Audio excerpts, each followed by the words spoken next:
May 2, 1945. The Soviet forces are closing in on Ravensbruck concentration camp. Inside the compound, chaos reigns as the Nazi regime collapses around them. Female guards who once wielded absolute power over thousands of prisoners now face their own reckoning. Some attempt to flee. Others destroy evidence. A few choose to stay and face whatever comes next. What happened in those final 24 hours before liberation would determine the fate of some of the most notorious female perpetrators in Nazi Germany. The choices they made, the lies they told, and the desperate measures they took would echo through history and into the courtrooms of post-war justice. This is the story of those final hours when the hunters became the hunted. By early May 1945, the writing was on the wall for Ravensbruck.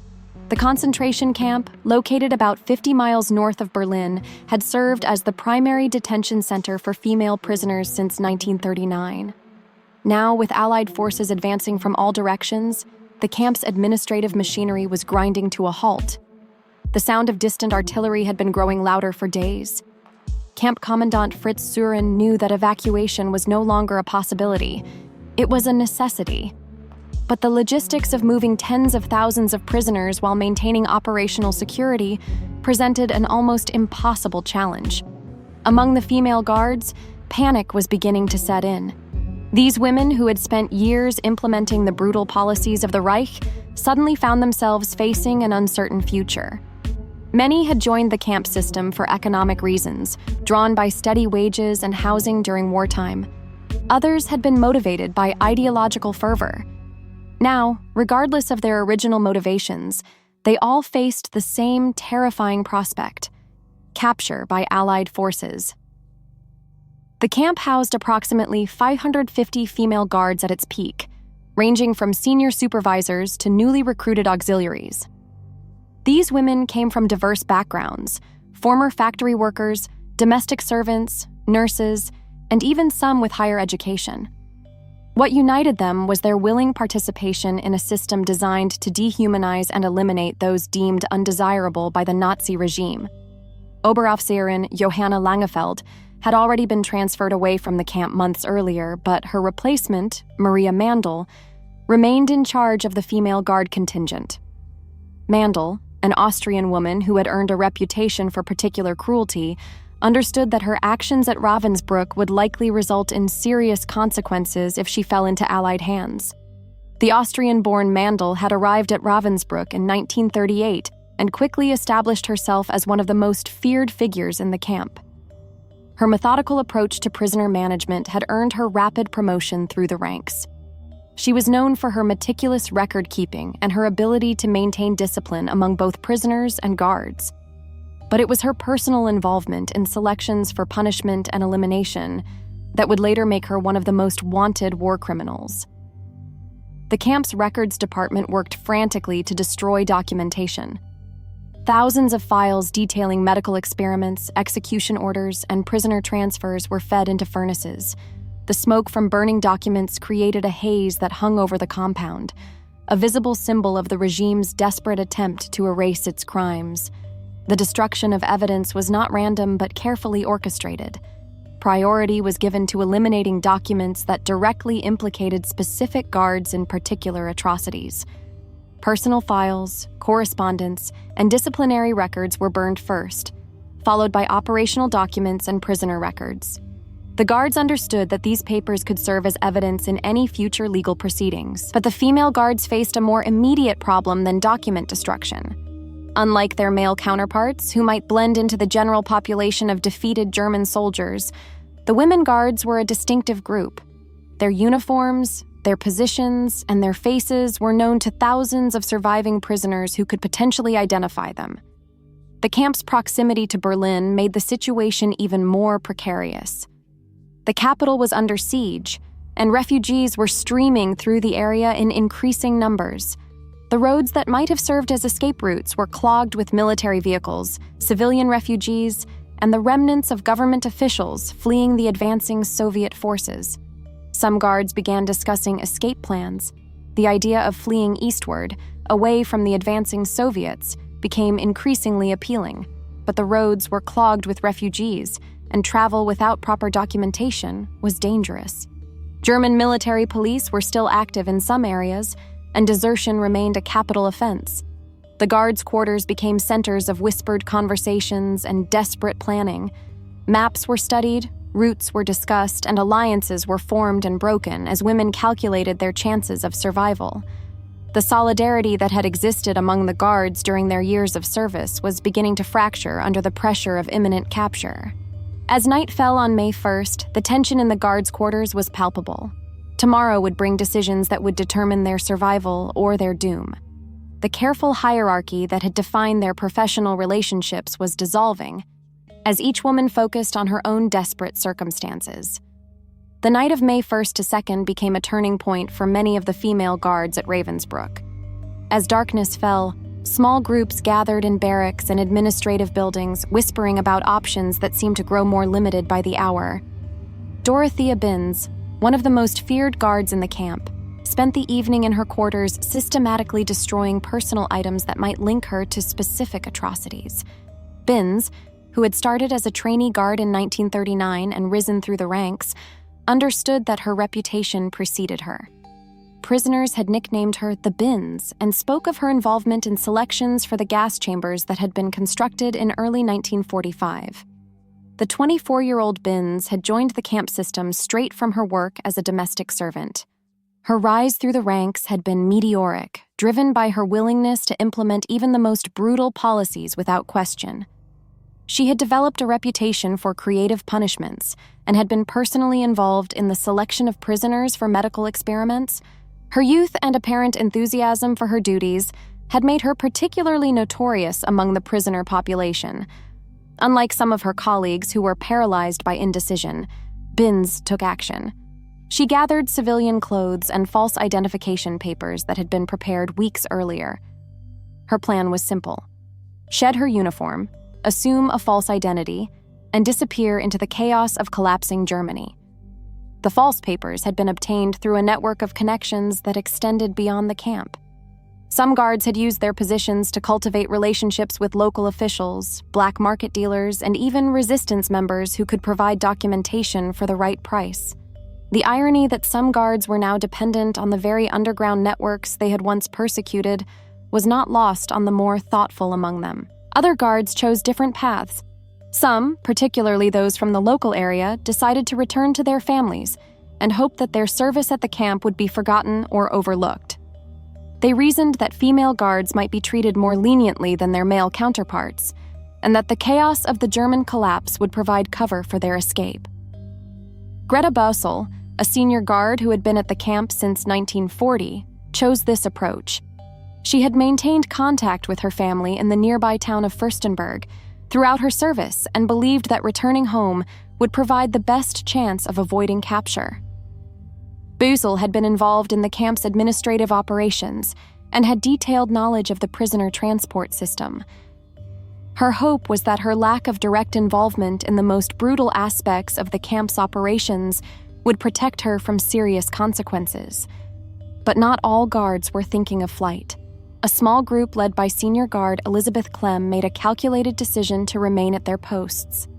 Clem, who had been at Ravensbruck since 1940, believed that staying and cooperating with Allied forces might result in more lenient treatment than being captured while fleeing. Clem's reasoning was based on her understanding of international law and the Geneva Convention. She had received some education before joining the camp system and believed that guards who remained at their posts and cooperated with liberating forces might be treated as prisoners of war rather than war criminals. Her plan was to present herself as a reluctant participant who had been forced to serve against her will. The guards' discussions that night revealed the different ways they rationalized their service. Some claimed they were just following orders and had no choice in their actions. Others insisted they had tried to help prisoners when possible and had been forced to participate in the camp's brutal regime. A few acknowledged their roles but claimed they had been necessary to maintain order and prevent chaos. These rationalizations revealed the complex psychological mechanisms that had allowed the guards to participate in atrocities for years. Many had developed elaborate mental frameworks that justified their actions or minimized their responsibility. Some had convinced themselves that they were protecting prisoners from worse fates, while others claimed that their actions had been necessary to maintain the security of the Reich. The most disturbing aspect of these conversations was how they revealed the guards' continued dehumanization of their victims. Even faced with the collapse of their world, many guards continued to refer to prisoners using the language of the camp system. They spoke of maintaining order and preventing chaos as if their brutal treatment of prisoners had been a form of public service. As dawn approached on May the 2nd, the various plans began to take shape. Some guards had already changed into civilian clothes, others packed small bags with essentials, a few destroyed personal diaries and letters that might reveal their thoughts and attitudes during their service. The destruction of personal items was particularly revealing. Guards burned letters from family members that expressed support for their work, destroyed photographs that showed them in uniform, and eliminated any evidence of their personal relationships with other guards or camp officials. These actions demonstrated their understanding that their service at Ravensbruck was not something that could be easily explained or justified. The most chilling aspect of that night was the cold calculation involved in these decisions. These women, who had spent years implementing policies that resulted in the deaths of thousands, now applied the same methodical thinking to their own survival. They evaluated risks, considered options, and made choices based on what they believed would give them the best chance of avoiding justice. But their careful planning would soon be tested by the reality of the camp's final hours. The theoretical discussions of the night would give way to the harsh realities of a collapsing regime and the approach of Allied forces, who were already aware of the atrocities committed at Ravensbruck. May 2nd dawned with an eerie quiet that contrasted sharply with the usual sounds of the camp. The morning roll call was chaotic, with many guards absent from their posts. Those who remained faced the enormous challenge of maintaining control over a prisoner population that sensed liberation was near. Commandant Surin issued what would be his final orders to the female guard staff. The remaining prisoners were to be evacuated in groups marched away from the advancing Soviet forces. But the logistics of this evacuation were nightmarish. Thousands of prisoners, many weak from years of malnutrition and abuse, would have to be moved quickly across countryside already crowded with refugees and retreating German forces. The evacuation order came too late to be effective. The camp's infrastructure was already collapsing, and the guard force was insufficient to manage such a massive undertaking. Many guards had already fled, and those who remained were demoralized and focused on their own survival rather than the implementation of orders. The female guards who remained faced an impossible situation. They were responsible for maintaining order during the evacuation, but their authority was crumbling. Some prisoners, sensing the change in circumstances, began to show subtle signs of defiance. Others, too weak to walk, would clearly be unable to participate in any evacuation march. The camp's medical facilities, such as they were, contained hundreds of prisoners who were too sick to be moved. The guards responsible for these areas faced particularly difficult decisions. Some chose to abandon their posts entirely, leaving the sick prisoners to their fate. Others attempted to maintain some semblance of order, but without the support of the camp's administrative structure, their efforts were largely futile. Maria Mandel, still officially in charge of the female guards, spent the morning dealing with a series of crises. Several guards had failed to report for duty, and others were openly discussing abandoning their posts. The careful discipline that had characterized the camp's operation for 6 years was dissolving. Mandel's attempts to maintain order revealed the extent to which the camp's authority structure had broken down. Guards who had previously obeyed her orders without question now challenged her authority or simply ignored her instructions. The fear that had once compelled obedience was now directed toward the approaching Allied forces rather than the camp's internal hierarchy. The Austrian supervisor found herself in an impossible position. Her years of service had made her one of the most recognizable figures in the camp, and her reputation for cruelty was well established among the prisoner population. Flight might offer a chance of escape, but it would also mean abandoning the position of authority that had defined her identity for years.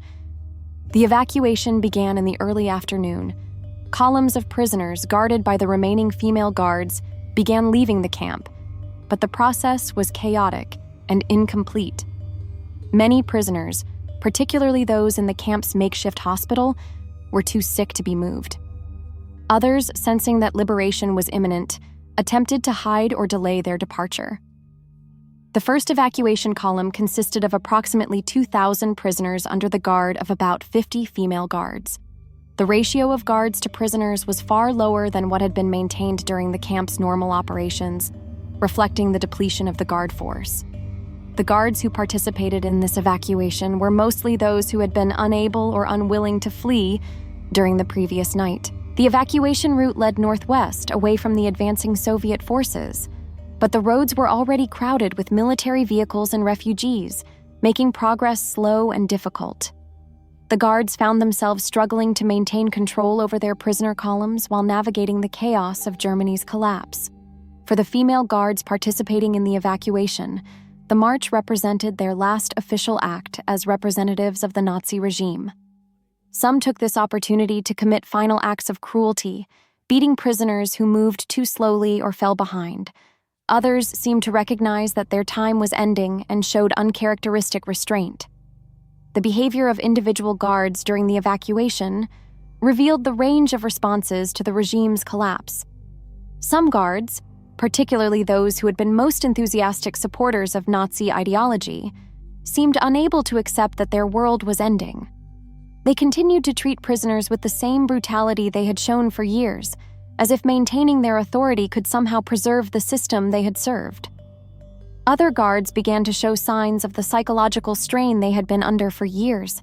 Some became increasingly erratic in their behavior, alternating between excessive cruelty and unexpected kindness. A few guards appeared to be suffering from complete mental breakdown, unable to process the magnitude of the changes occurring around them.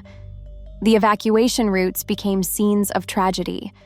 Prisoners who collapsed were often shot by guards who saw them as burdens that would slow the column.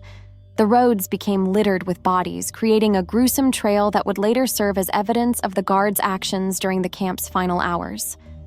The killings during the evacuation were not random acts of violence, but reflected the guards' continued adherence to the camp's brutal policies. Guards had been trained to view prisoners as expendable resources, and this training continued to influence their behavior, even as the system they served was collapsing. The deaths during the evacuation represented the final implementation of policies that had governed the camp for years. But even as they participated in these final atrocities, many guards were thinking about their own survival.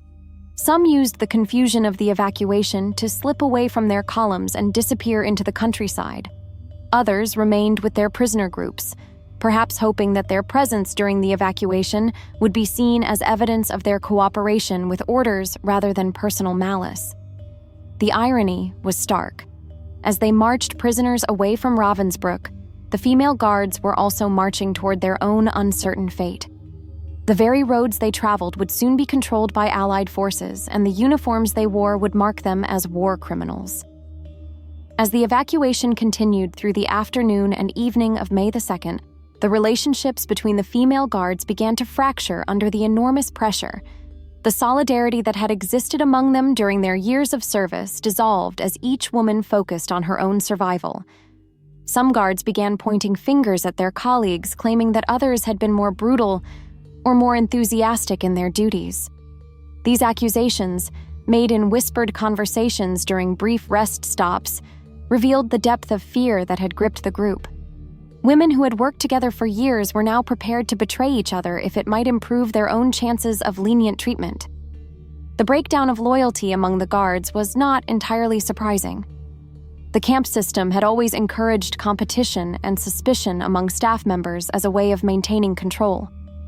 Guards were rewarded for reporting on each other's activities, and advancement often came at the expense of colleagues. Now faced with the prospect of capture and trial, these same dynamics were intensified. The most dramatic example of this betrayal occurred when guard supervisor Ruth Nudek was abandoned by her subordinates during the evacuation. Nudek, who had been responsible for training new female guards, found herself isolated when several guards under her command disappeared during the night. When she attempted to maintain control over her assigned prisoner group, she discovered that her authority had completely evaporated. Nudek's situation was particularly tragic because she had been genuinely devoted to what she believed was her duty. Unlike some guards who had joined the system for economic reasons or had been coerced into service, Nudek had been a true believer in Nazi ideology. Her dedication to the cause had made her an effective trainer and supervisor, but it also made her unwilling to abandon her post when flight might have saved her. The guards who abandoned Nudek did so with calculated precision. They waited until the evacuation column was in a remote area where their disappearance would not be immediately noticed. They took advantage of Nudek's commitment to her duties, knowing that she would not abandon her assigned prisoners to pursue them.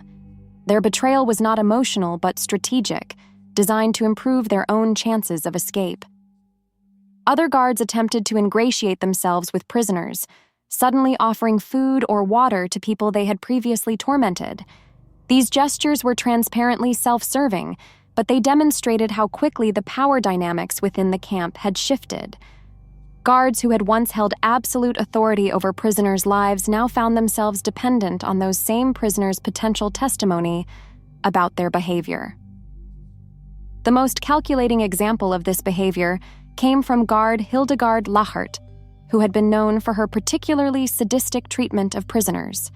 During the evacuation, she began approaching prisoners she had previously brutalized, offering them food and claiming that she had always tried to help them when possible. Her attempts to rewrite history were so blatant that even prisoners who were focused on their own survival recognized the transparent nature of her deception. Lachert's behavior revealed the extent to which some guards were willing to abandon any sense of consistency or dignity in their desperate attempts to avoid accountability. She seemed to believe that her sudden kindness could somehow erase years of documented cruelty, demonstrating either remarkable self-deception or cynical calculation about the nature of post-war justice. The most calculating guards used the evacuation as Gavarili opportunity to position themselves strategically for the post-war period. Some guards began claiming that they had been forced to participate in the camp's operations against their will, and that they had tried to help prisoners whenever possible. These claims were often contradicted by the experiences of the prisoners themselves, but the guards hoped that the chaos of the collapse would make it difficult to verify their stories. These fabricated narratives were often elaborate and detailed. Guards claimed to have been resistance members working within the system or insisted that they had been threatened with death if they refused to participate in atrocities. Some guards even claimed to have Jewish ancestry or communist sympathies, hoping that these false identities would protect them from prosecution. The evacuation columns themselves became increasingly disorganized as the hours passed. Guards abandoned their posts, prisoners escaped into the countryside, and the careful structure that had defined the camp's operation completely broke down. By the evening of May the 2nd, what had started as an organized evacuation had become a confused retreat. The collapse of the evacuation revealed the artificial nature of the authority that had maintained the camp's operations for years. Without the support of the broader Nazi system, the guards found themselves unable to control even small groups of weakened prisoners.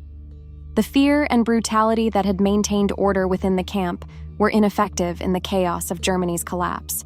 Some guards used this confusion to their advantage. They shed their uniforms, adopted false identities, and melted into the stream of refugees fleeing the advancing Soviet forces. Others, perhaps paralyzed by the magnitude of the decision, continued to march with their prisoner groups even as their authority disappeared. The guards who chose to flee during the evacuation demonstrated the most cold-blooded calculation. They abandoned their responsibilities and their colleagues at the moment when solidarity might have provided some protection. Their actions revealed that their years of service had been motivated by self-interest rather than genuine commitment to any cause or ideology. The betrayals of that final day would have lasting consequences. When Allied investigators later attempted to reconstruct the events at Ravensbruck, they often found that the guards' own testimonies contradicted each other. The women who had once presented a united front in implementing the camp's brutal policies were now eager to shift blame to their former colleagues. As night fell on May 2nd, The last organized resistance of the female guards was crumbling, but their final hours of freedom would reveal even more about their character and their choices. The bonds that had held them together as a group were dissolving under the pressure of imminent capture, and each woman was now focused solely on her own survival. The night of May 2nd to 3rd marked the final collapse of organized Nazi authority at Ravensbruck. For the female guards still in the area, this night represented their last chance to escape before Allied forces arrived. The decisions made during these crucial hours would determine whether they faced justice or managed to disappear into the chaos of post-war Germany. Dorothea Binz, who had been methodically planning her escape, made her final move during the early hours of May 3rd. She abandoned her prisoner column during a rest stop and vanished into the darkness, carrying false papers and wearing civilian clothes. Her escape was carefully planned and executed, demonstrating the same methodical approach she had applied to her duties as a guard. Binz's escape plan had been months in the making. She had cultivated relationships with local civilians who could provide safe houses and transportation. Her false identity papers identified her as a displaced person from the Eastern Territories, a common cover story that would explain her presence in the area without proper documentation. She had even arranged for a change of appearance, cutting and dyeing her hair to alter her distinctive look. The young guard's escape was facilitated by a network of sympathizers who remained loyal to the Nazi cause even as the regime collapsed. These individuals, mostly local residents who had supported the party, provided safe houses and transportation for fleeing officials. Their continued support demonstrated that the ideological foundations of the regime had not entirely disappeared with its military defeat. But Binz's escape was not unique. Throughout the night, individual guards and small groups made similar decisions. They calculated that their chances of avoiding capture were better if they fled immediately, rather than waiting for the inevitable Allied arrival. Some headed west, hoping to reach American or British lines where they believed treatment might be more lenient than under Soviet control. The guards' escape routes were carefully planned to avoid major roads and populated areas. They traveled through forests and agricultural areas, moving at night and hiding during the day. Many had studied maps of the region and identified safe houses and supply caches that could support their flight. The level of preparation suggested that escape plans had been in development for weeks or even months. The guards who remained faced increasingly desperate circumstances. The evacuation had largely collapsed, with prisoner columns scattered across the countryside. Many guards found themselves effectively prisoners themselves, trapped with groups of inmates who no longer recognized their authority, but were too weak or confused to take action against them. The breakdown of the evacuation created surreal situations where guards and prisoners were essentially traveling together as refugees. Some guards attempted to maintain their authority through force, but others recognized that their best chance of survival lay in cooperation with the prisoners they had previously tormented. These temporary alliances were fragile and often broke down when the guards' true identities were revealed. During this final night, some guards attempted to destroy the last evidence of their crimes. They burned documents, disposed of personal items that might identify them, and tried to eliminate any trace of their involvement in the camp's operations. But these efforts were largely futile. The scale of the evidence was too vast to eliminate completely. The destruction of evidence revealed the guards' understanding that their actions at Ravensbruck had been criminal rather than legitimate military or administrative duties. Guards who had previously claimed to be following orders now demonstrated their awareness that those orders had been illegal by their desperate attempts to hide their participation in carrying them out. The most revealing aspect of this final night was how it exposed the guards' true attitudes toward their service. Away from the formal structure of the camp, without the support of their superiors, many guards showed their real feelings about what they had done. Some expressed regret, but others remained defiant, insisting that they had been performing necessary duties. The guards who expressed regret during these final hours revealed the psychological strain they had been under throughout their service. Many had suppressed their doubts and moral qualms in order to function within the camp system. Now, faced with the collapse of that system, they were forced to confront the reality of their actions without the protective framework of official authority.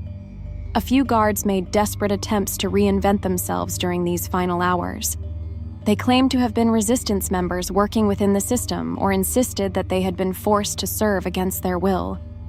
These claims were generally unconvincing, but they demonstrated the lengths to which some guards would go to avoid responsibility for their actions. The most elaborate of these reinventions came from guard supervisor Anna Kleine, who claimed to have been secretly documenting atrocities for eventual prosecution of camp officials. She produced a hidden diary that supposedly contained evidence of war crimes committed by her colleagues. Investigation would later reveal that the diary had been fabricated during the camp's final days, but Klein's attempt demonstrated the sophistication of some guards' deception efforts. As dawn approached on May 3rd, the sound of approaching vehicles could be heard in the distance. For the female guards still in the area, time was running out. Some made last-minute decisions to flee, while others resigned themselves to capture.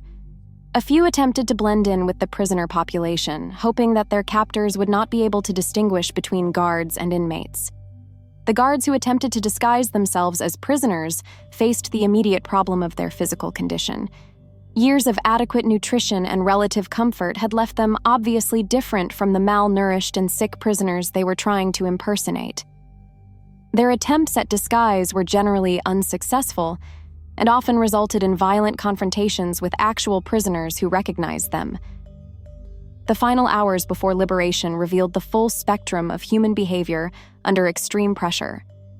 Some guards showed courage, others demonstrated cowardice, and many simply tried to survive by whatever means available.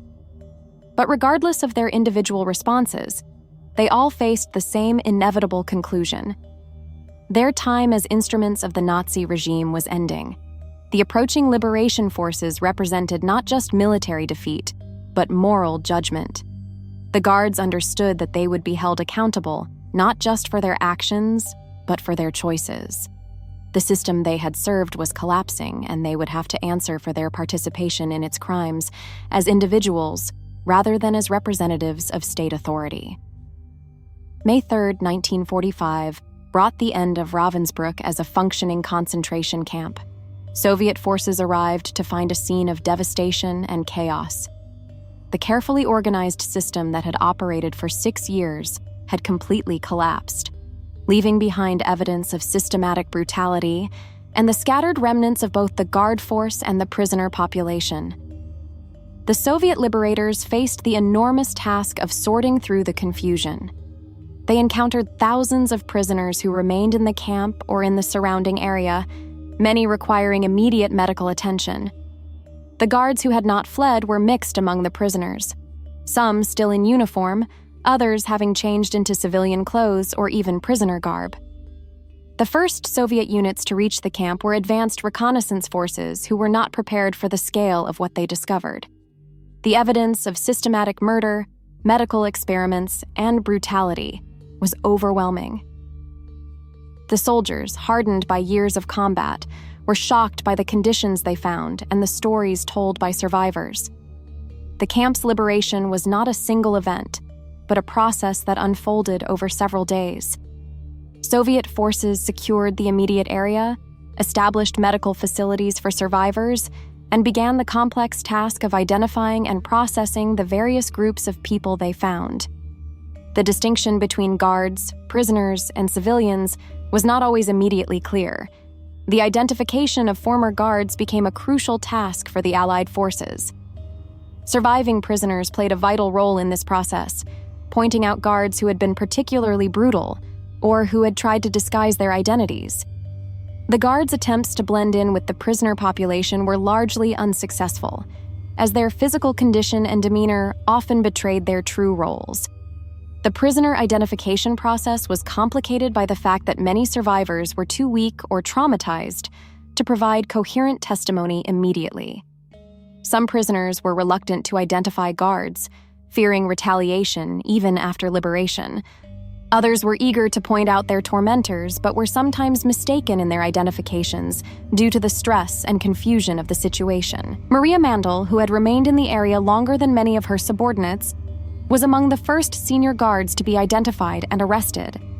Her attempts to claim that she had been trying to help prisoners were met with skepticism from both Allied investigators and surviving inmates who remembered her actions during the camp's operation. Mandel's arrest was dramatic and well documented. She was found hiding in a barn near the camp, wearing civilian clothes and carrying false identification papers. When confronted by Soviet soldiers, she initially claimed to be a displaced person from Austria. Her deception was quickly exposed when several survivors immediately recognized her despite her civilian disguise. The Austrian supervisor's capture revealed the inadequacy of the escape plans that many guards had developed. Her false papers were poorly forged. Her civilian clothes were too clean and well-fitted for someone who had supposedly been fleeing for days. And her physical condition was obviously different from that of genuine refugees. Most importantly, her face was too well known to the survivor community for any disguise to be effective. The guards who had fled during the final days faced a different fate. Some, like Dorothea Binz, managed to evade capture for months or even years, but the Allied commitment to tracking down war criminals meant that many would eventually be found. The false identities and civilian clothes that had seemed like salvation during the camp's final hours proved to be only temporary protection. The manhunt for escaped guards was systematic and thorough. Allied intelligence services compiled lists of known guards, distributed photographs, and established networks of informants among the refugee population. The guards who had fled lived constantly looking over their shoulders, never knowing when their past would catch up with them. The immediate aftermath of liberation revealed the full extent of the guards' crimes. The mass graves, the evidence of medical experiments, and the testimonies of survivors painted a picture of systematic brutality that shocked even experienced Allied investigators. The female guards' claims that they had been just following orders or had been forced to participate against their will were difficult to reconcile with the evidence of their enthusiastic participation in the camp's operations. The documentation of evidence was a massive undertaking. Allied investigators photographed crime scenes, collected physical evidence, and conducted thousands of interviews with survivors. The guards' attempts to destroy evidence during the camp's final days had been only partially successful, and the remaining documentation provided a detailed picture of the camp's operations. Some guards attempted to cooperate with Allied investigators, providing information about the camp's operations and the whereabouts of other guards. But these efforts at cooperation were often self-serving, designed to reduce their own culpability rather than to genuinely assist in the pursuit of justice. The guards who chose to cooperate faced a difficult balancing act. They needed to provide enough information to be useful to investigators while avoiding admissions that would implicate them in serious crimes.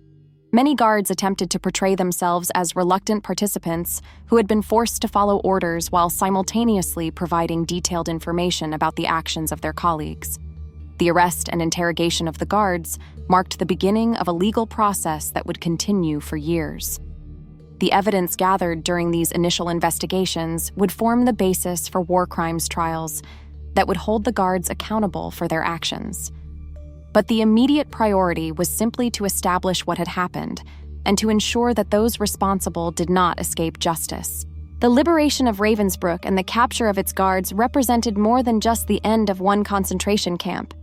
It symbolized the broader collapse of the Nazi regime and the beginning of a reckoning with the crimes committed in its name.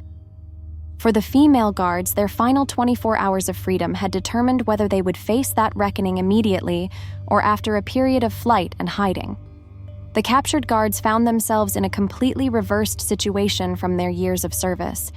They were now the prisoners, subject to interrogation and investigation by the very forces they had been trained to hate and fear. The psychological adjustment to this reversal was difficult for many guards who had become accustomed to wielding absolute authority over others. In the aftermath of Ravensbruck's liberation, legal proceedings began swiftly, with captured guards interrogated and their testimonies revealing a mix of denial, self-preservation, and blame-shifting. These early interviews laid the groundwork for the Hamburg-Ravensbrück trial in 1946, a British military tribunal where 16 former staff, many of them female guards, faced charges for crimes against humanity. The trial exposed the brutal reality of life in the camp. Survivor testimonies contradicted the guards' frequent claims of ignorance or unwilling participation. More than 100 witnesses, including survivors and investigators, helped build detailed profiles of the accused. Evidence from interrogations and camp records showed that many guards had not only followed orders, but often exceeded them with personal zeal. Among the most notorious was Dorothea Binns, who had initially evaded capture before being arrested in 1946. Her trial testimony revealed the calculated nature of her crimes. While she claimed coercion, numerous survivors described her as a willing and sadistic participant in beatings, selections, and punishments. Her arrest had uncovered a broader escape network that helped Nazi officials disappear in the post-war chaos. Testimonies also highlighted the hierarchy among the guards. Senior figures like Maria Mandel and Binns wielded independent authority and often made decisions about prisoner treatment. Others, like Ruth Nudek, admitted they knew their actions were illegal, but justified them as serving state security. These claims were countered by survivors who detailed acts of cruelty that far exceeded any military or administrative requirement. One particularly damning testimony came from survivor Violette Lecoq, who recounted how Binns personally chose her for punishment over a minor rule violation. Her vivid, translated account left little doubt about the intentional cruelty behind the guards' actions. Even as the Nazi regime collapsed, many guards adjusted their behavior in self-serving ways, some becoming harsher, others suddenly attempting to appear sympathetic to prisoners. But their testimonies during the trial still reflected deep-rooted Nazi ideology. Many used dehumanizing language to describe inmates, revealing how fully they had internalized the propaganda that enabled their crimes.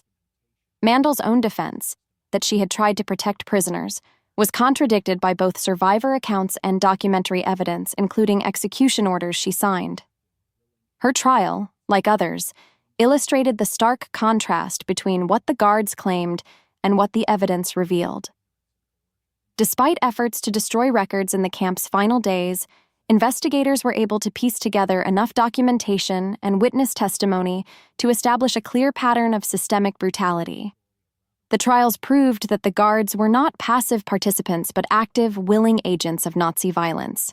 Claims of just following orders collapsed under cross-examination, as did excuses of ignorance and coercion. In the end, Binns, Mandel, and others were convicted and sentenced, some to death, others to long prison terms. Their executions in 1947 brought a grim end to the story of Ravensbruck's female guards, and their trials set enduring precedents in international law regarding individual responsibility for crimes against humanity. The final hours of the female guards at Ravensbruck, along with their post-war trials, offer lasting insight into how ordinary people can become agents of atrocity. Their organized attempts to escape justice mirrored the same planning and initiative they had shown as camp staff, evidence that their participation was deliberate and not merely the result of coercion or ignorance. Post-war psychological profiles revealed that many guards came from ordinary backgrounds, maids, factory workers, clerks, but had been transformed by ideological training and gradual desensitization. Camp indoctrination taught them to view prisoners as subhuman, normalizing violence and suppressing moral resistance. This transformation was slow, methodical, and disturbingly effective. Their testimonies, despite being self-serving, became essential historical records. They revealed details about camp structure, policy enforcement, and interpersonal dynamics that might have been lost otherwise. Even as they tried to downplay their roles, their statements offered critical evidence of how the Nazi system operated from the ground up. The guards' swift loss of authority after the Nazi collapse showed how much the camps depended not just on top-down power, but on the willing participation of lower-level staff. Their actions highlighted the dangers of moral disengagement within institutional systems. Legally, the Ravensbruck trials helped establish enduring international standards. Just following orders was no longer a valid defense for war crimes. These principles were foundational to the Nuremberg trials and influenced later prosecutions of crimes against humanity. Psychologically, the guards' final behaviors showed common patterns: denial, self-justification, fantasy, and in rare cases, shallow remorse. Their stories illustrate how gradual exposure to violence, group conformity, and ideological belief can suppress empathy and moral reasoning. Their final hours also revealed the Nazis' desperate attempt to erase evidence, but survivor testimonies and preserved records ensured that their crimes could not be forgotten. These legal and historical processes preserved memory, honored victims, and underscored the importance of truth and accountability. In their final hours and post-war trials, the female guards revealed striking psychological patterns of denial and moral disengagement. Despite years of brutality, many still framed their actions as duty and protection of society, reflecting deep internalization of Nazi ideology. They used dehumanizing language, downplayed personal responsibility, and clung to false narratives portraying themselves as reluctant participants or even protectors. These weren't just lies, but attempts to preserve a positive self-image. Psychologists noted moral numbing, a reduced emotional response to violence, enabling continued atrocities. The guards' roles had given them purpose and status, and the collapse of the regime shattered their identities. Some denied everything or retreated into fantasy. Others gave detailed but self-justifying accounts. True remorse was rare. Many had been psychologically average before the war, showing how ideology and institutional power can reshape moral judgment.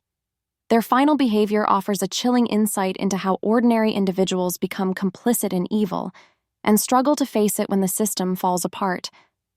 If you enjoyed this video, please like and subscribe to our channel so you never miss out on more history documentaries.